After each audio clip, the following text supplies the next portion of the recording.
Good evening. So currently it's 8:30 at night here in South Florida. The show's a little bit different than what we usually do. Usually we leave early morning and we have night shows. But this week we actually have a air show. We do a few a year in Ypsilanti, Michigan.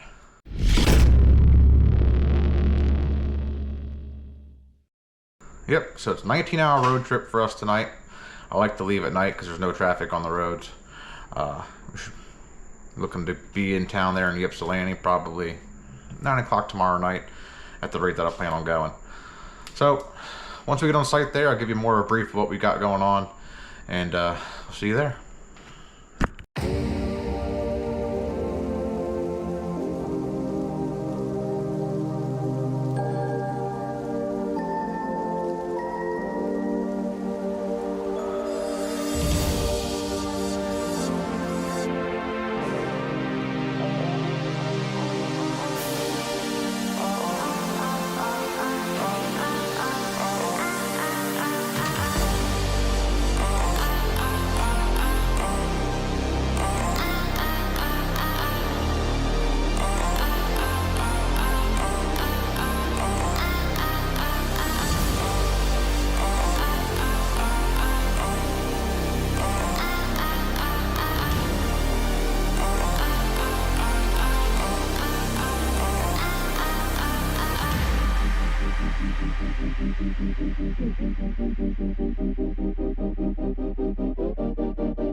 Okay guys, we have made it to Ypsilanti, Michigan.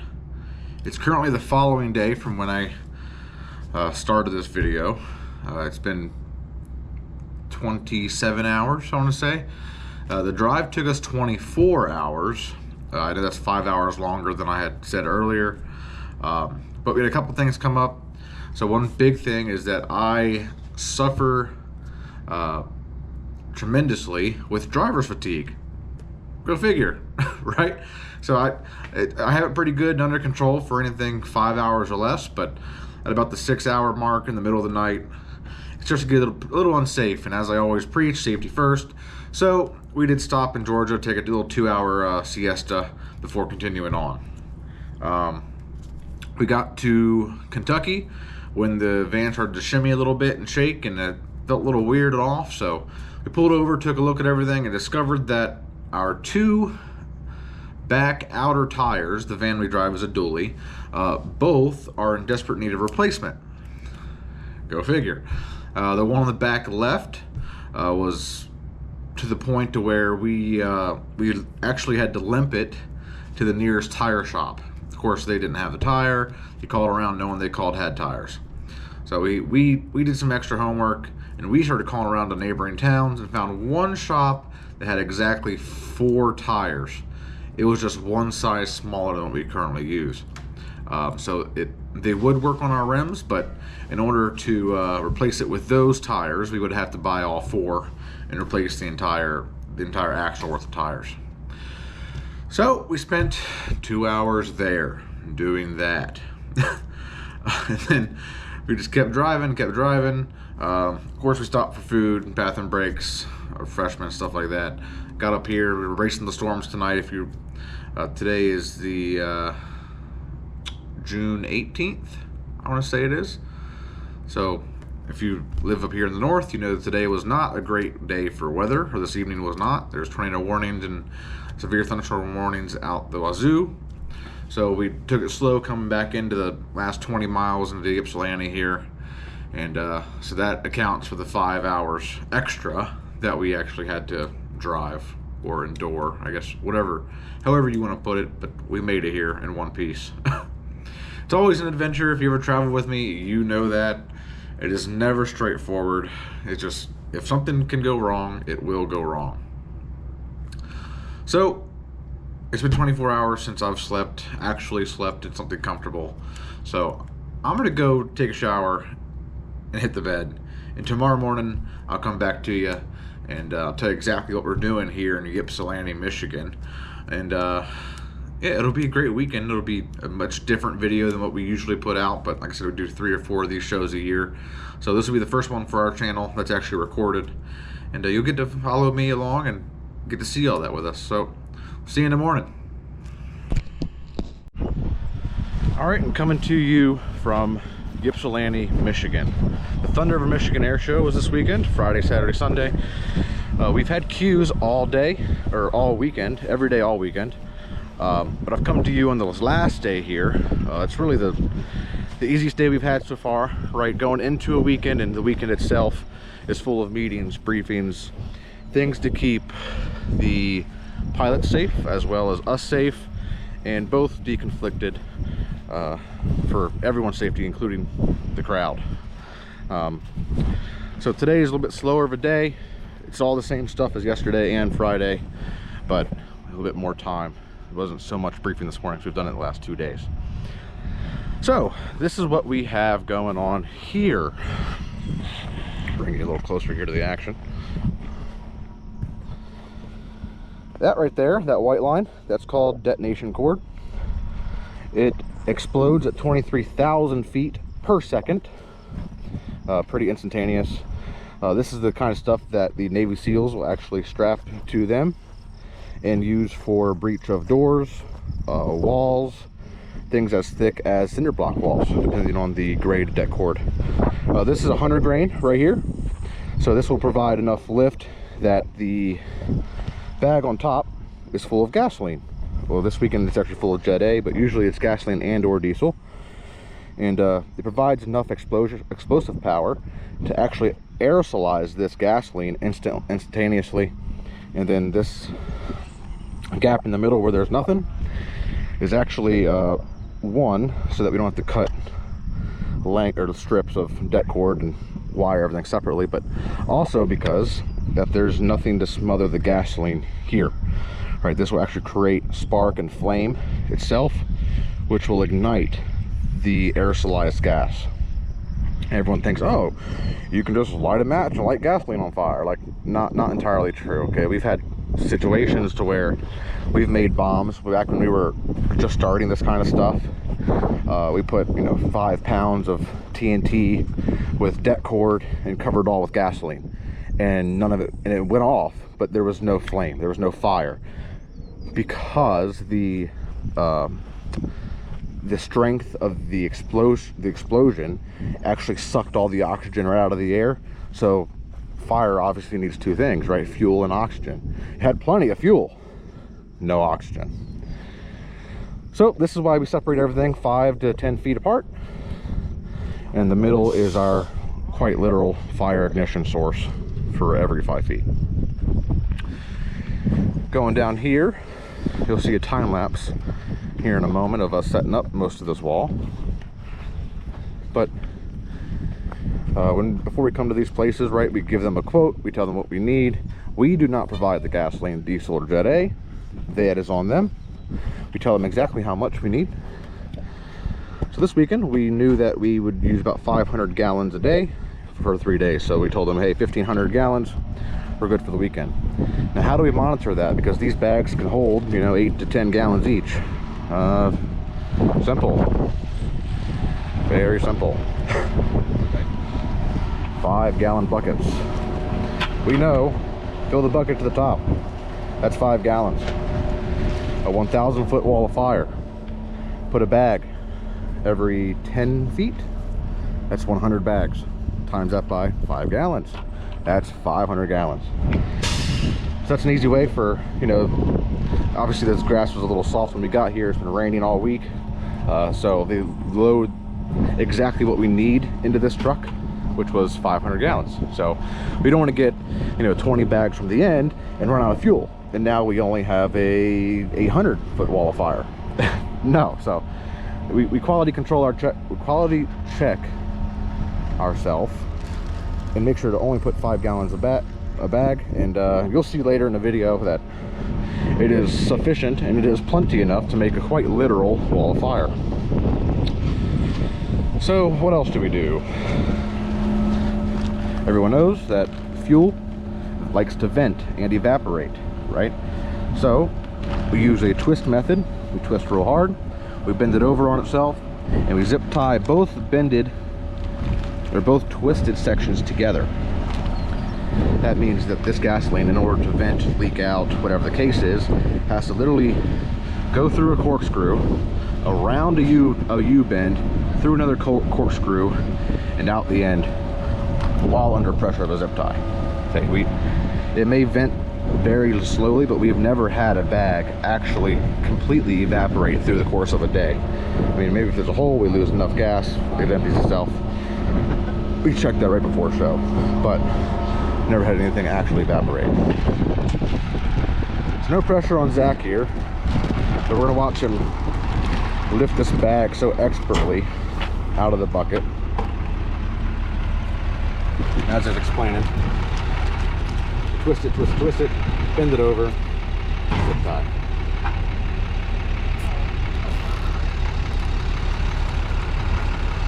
And that's it.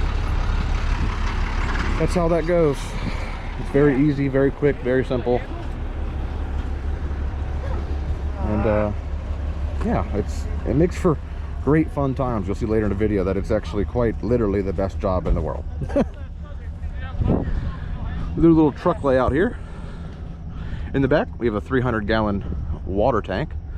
And on top of that, it is outfitted with a 2,100-gallon per hour pump with all self-sustained power generator on top.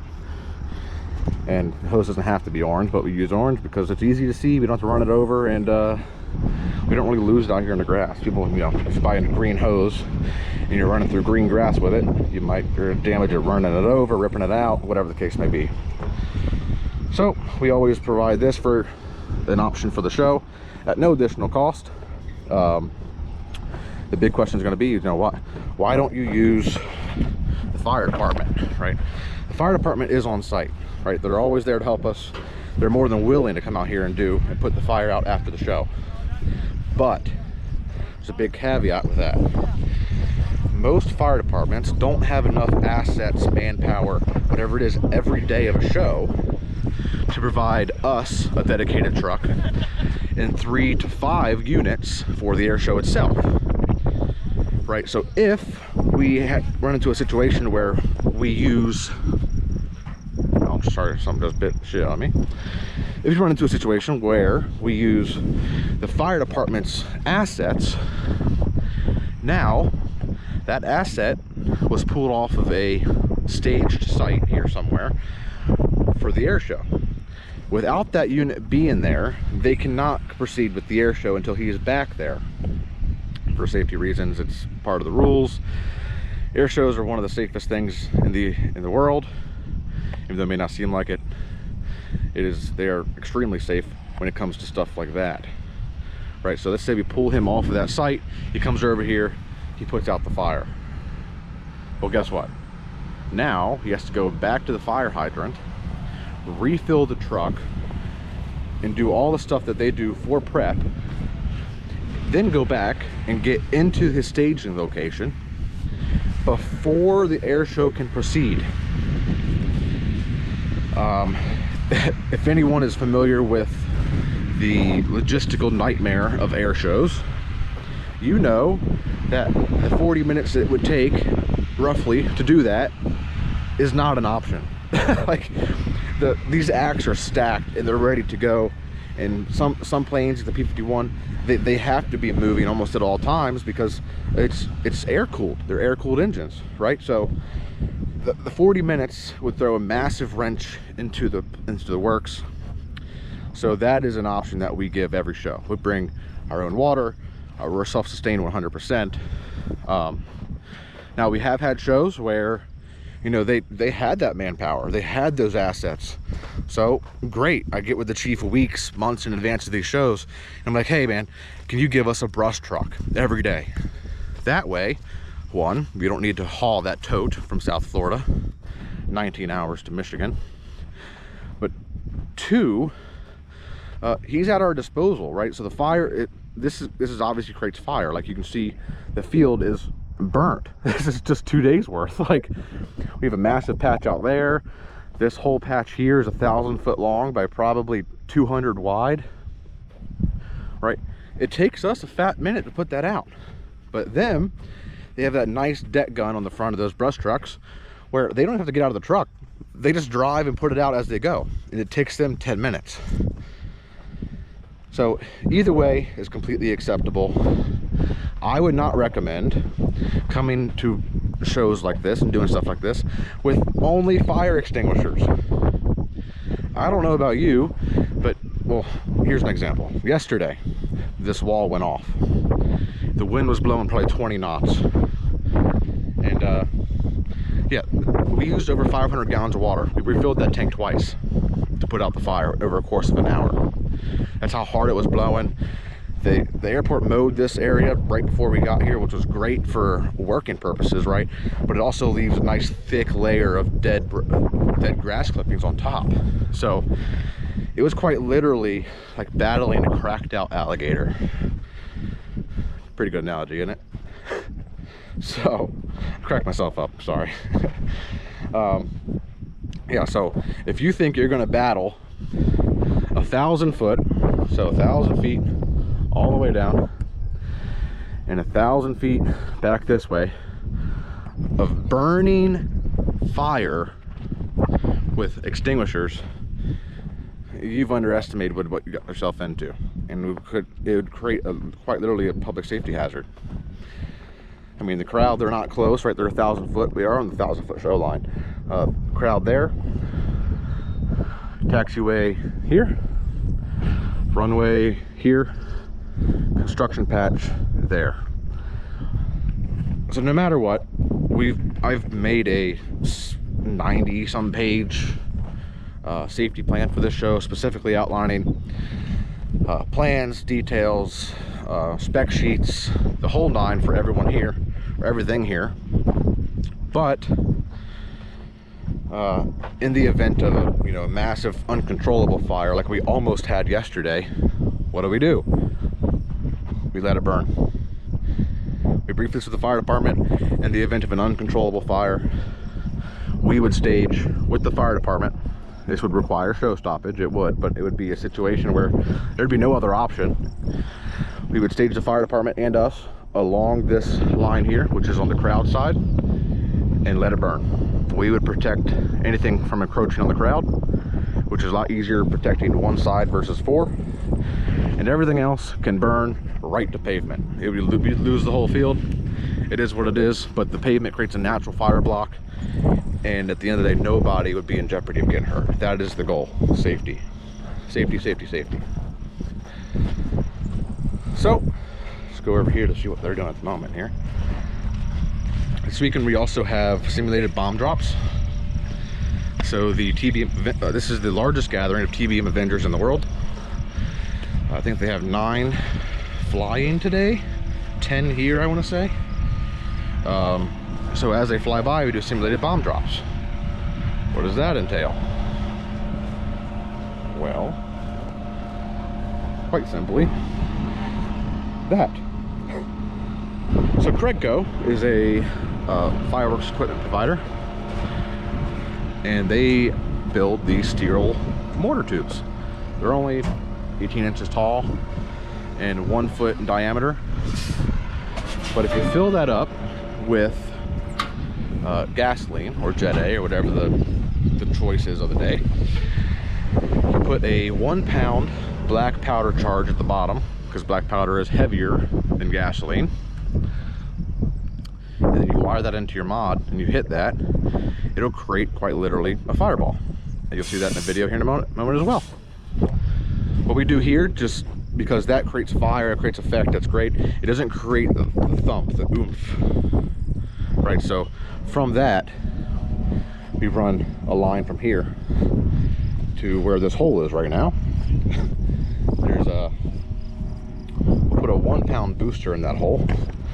So when we hit that effect. It'll create a fireball.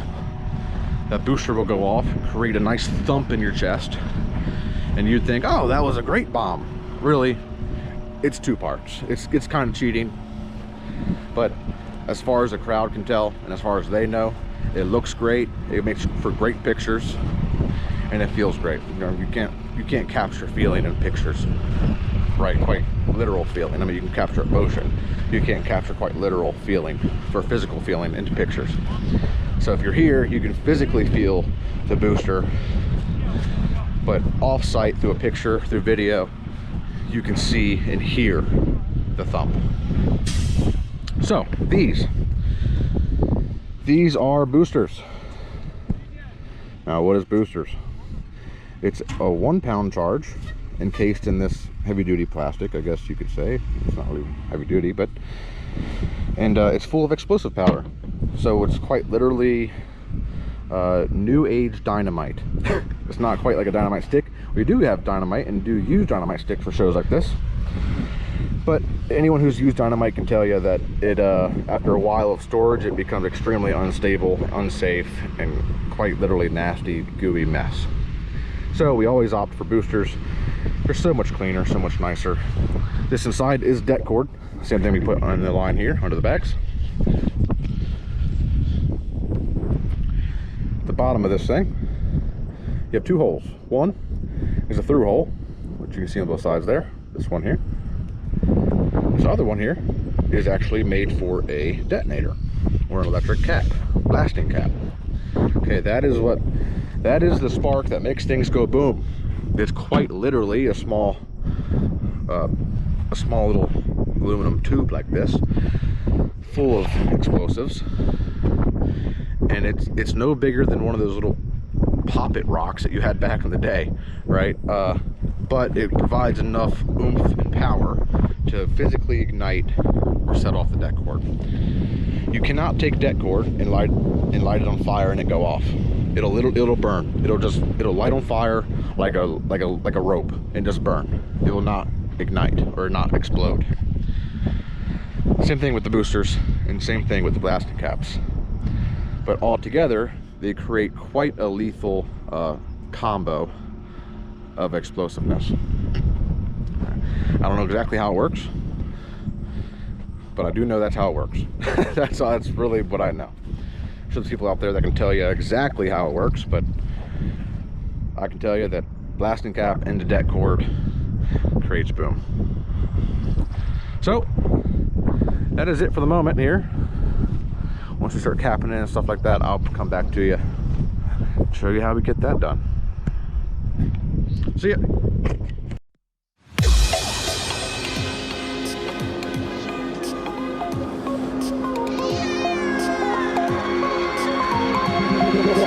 Feel me like a Hellcat.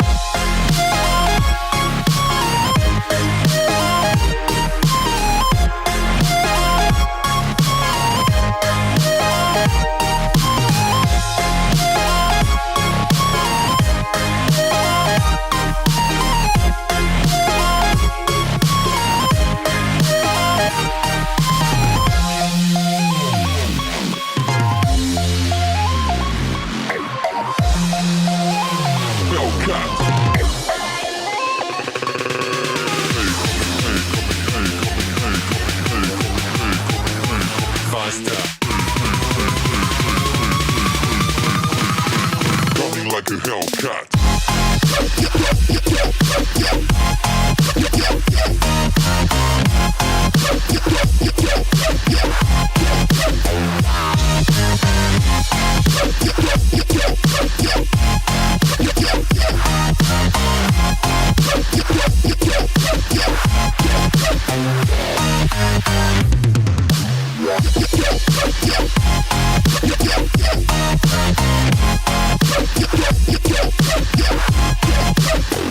Like a Hellcat.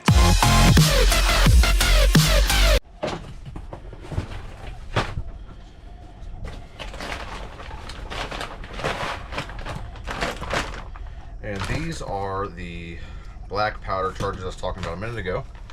So in every charge, it's an 8-ounce bottle. We need 1 pound, so 2 of these makes 1 pound. I put a pinch of titanium mesh. And I fill the rest of it up with 2FA black powder. And then Zach will insert the igniter. This is standard firework igniter with the lid. Make sure it's pretty air and water tight. And then once we're done here, we'll tape it all together and make them into 1 pound charges. Now you're probably going to ask, why the titanium? Well, titanium has a pretty high or pretty medium melting point, and it burns hot. So what is the point of that? Well, when the black powder sends the gasoline into the air, aerosolized, right? Maybe it won't all ignite together, and maybe it might be like a wave effect if you really look at it. The titanium is designed to quite literally shoot through that vapor while being very hot from the explosion and ignite the entire fireball at once. No delay, all together pretty instantaneously for your effect. And that's it. That's how we make it.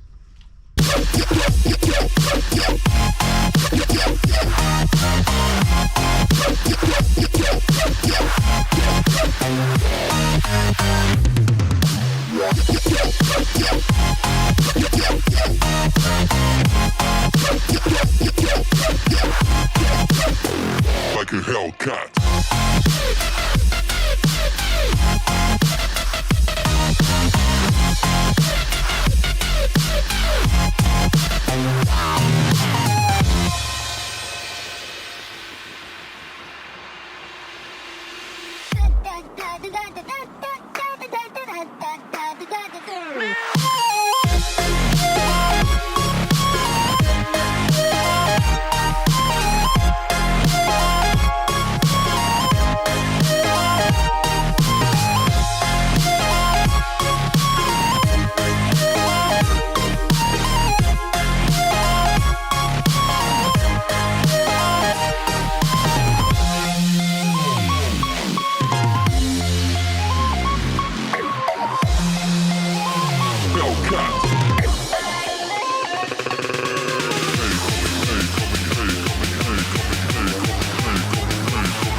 Coming like a hell.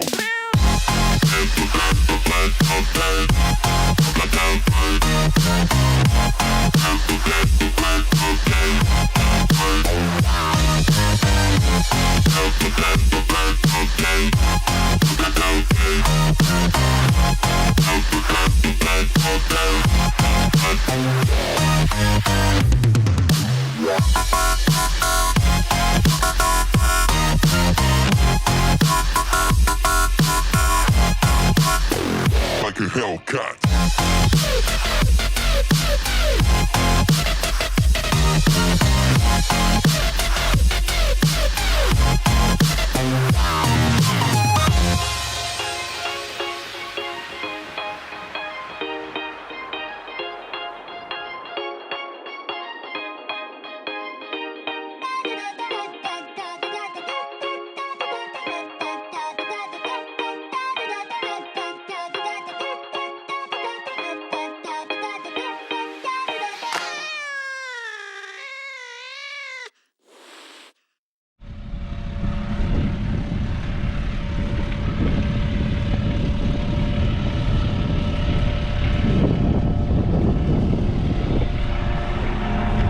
Only doing 5 gallons.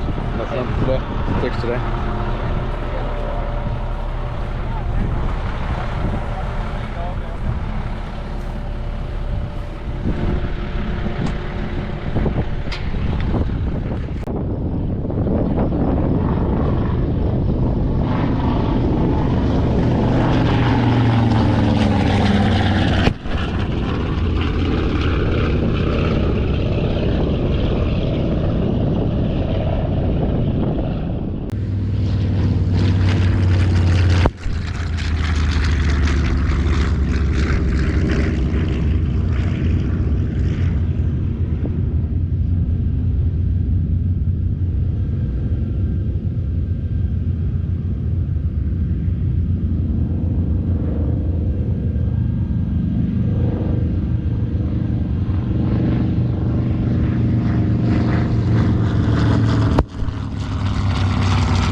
but might as well be a use.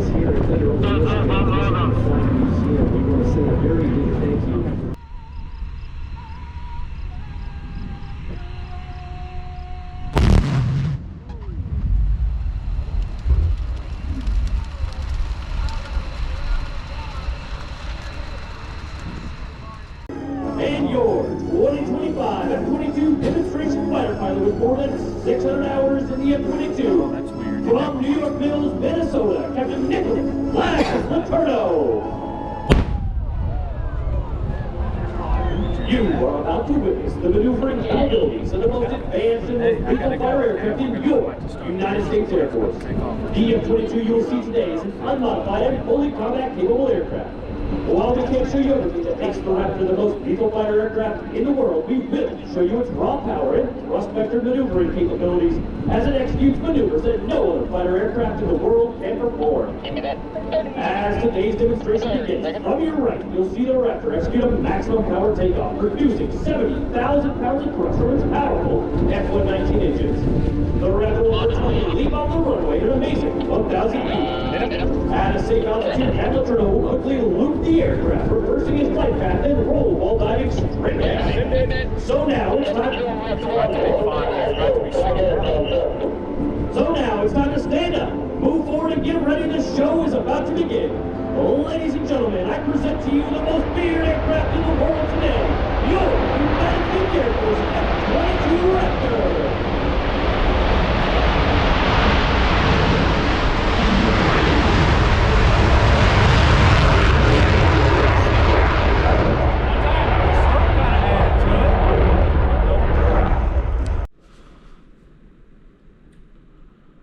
Okay, and that is all right, and that is it. Say, we've been home for 5 days now. Sorry I didn't come back to you there in Michigan, but we were exhausted, tired, and we wanted to get back on the road so that we can get back here to South Florida to begin prepping for 4th of July. We have, I think it's 40 shows almost over the next week, starting tomorrow.